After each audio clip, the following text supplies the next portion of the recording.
అలాగే మీకు స్టార్టింగ్లో చెప్పాను కదా ఇట్లా ఉయ్యాలు ఎందుకు కడతారు అక్కడ అని, వాటి గురించి మనం వివరంగా మాట్లాడుకుందాం. అందుకని ముందు అమ్మవారి దర్శనం చేసుకొని వచ్చేద్దాం. ముందు కాలు కట్టుకోవడానికి అయితే ఇక్కడికి వచ్చాం. ఇక్కడ కోడిని కోస్తున్నారు.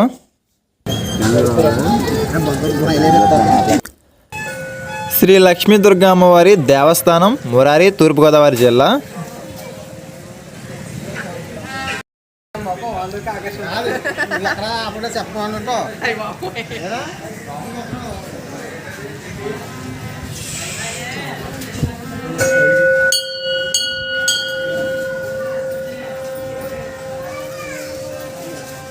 అమ్మవారు దుర్గాదేవిగా దర్శనమిస్తున్నారు.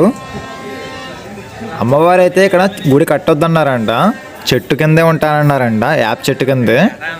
ఇక్కడైతే గుడి కట్టొద్దని చెప్పారంట. కోరిన కోరికలు తీర్చే తల్లిగా దర్శనమిస్తున్నారు అమ్మవారు.